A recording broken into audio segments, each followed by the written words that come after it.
Lots to like from Malik in terms of the arm. I think he has, if not, he has one of the better arms definitely in class. He can make some amazing throws that really just make you go, wow, that's incredible. But then like the next play, he can make one of the worst throws you've ever seen in your life. My number 3 was Mr. and he just had his pro day, I believe, today that we're recording. Malik Willis out of Liberty. Lots to like from Malik. I mean, especially in terms of the arm. I think he has, if not, he has one of the better arms definitely in class. He definitely showed it off in his pro day today.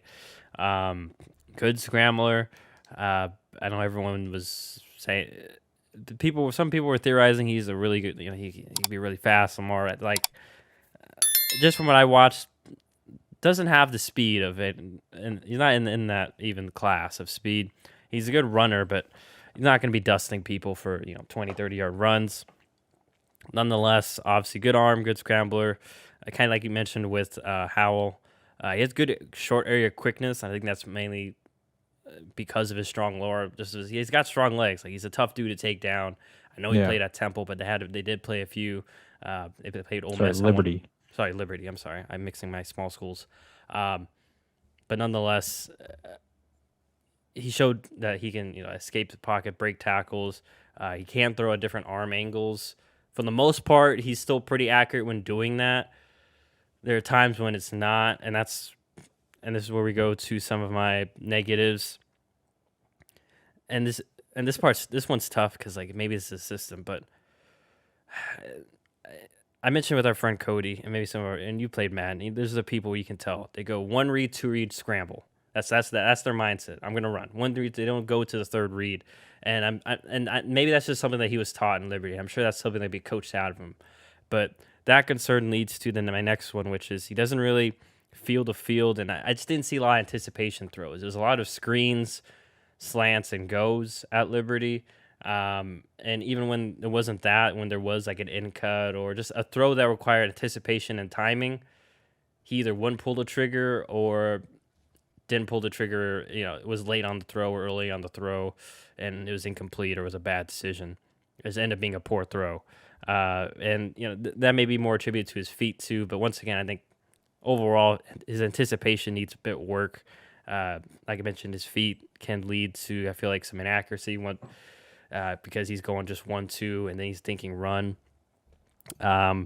And then just lastly, I think because of his physical ability, sometimes this is good or bad, but for him mostly, I feel like this is more like decision making. Got to clean up on the hero ball. Just sometimes, once again, I think that's just more accuracy. Where he's just trying to do too much. I'm gonna talk about my other top 2 guys later. I would like to see him throw the ball away a little bit more, but once again, I think that's very coachable.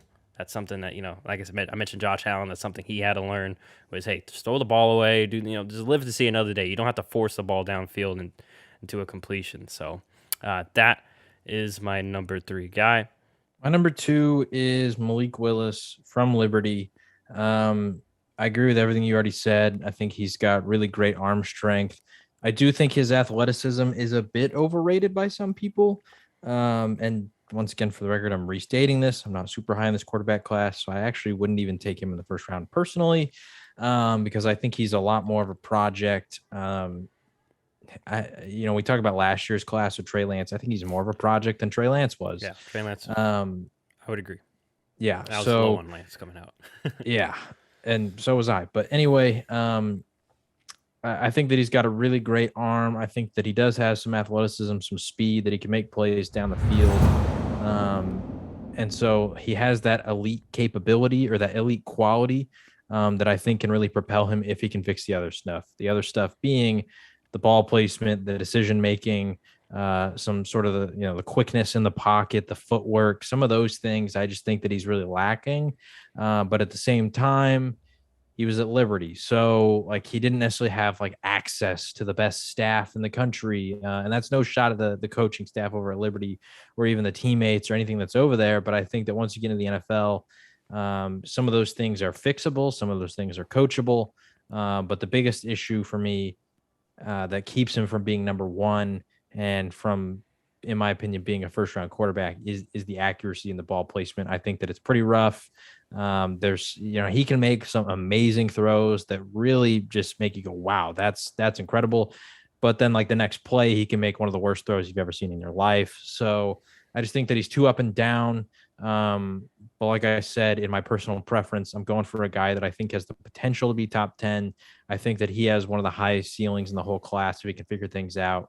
But he's a guy that I would draft and I would sit him for a couple of years. I like the fit of potentially Pittsburgh just because you got Trubisky for a couple of years. You can let Malik Willis sit and then maybe he becomes your guy, something like that. Atlanta, with Mariota, a situation in which you have a stopgap quarterback, or maybe you have an aging veteran that you potentially want to replace, like Matt Ryan or something like that. So I think he absolutely needs to sit just because of all those issues, but I think most of them are fixable. And when it comes to the things that are not fixable or coachable, I think that he's off the charts in all those areas when it comes to his speed, his throw power, all that kind of stuff. But yeah, he's my number 2.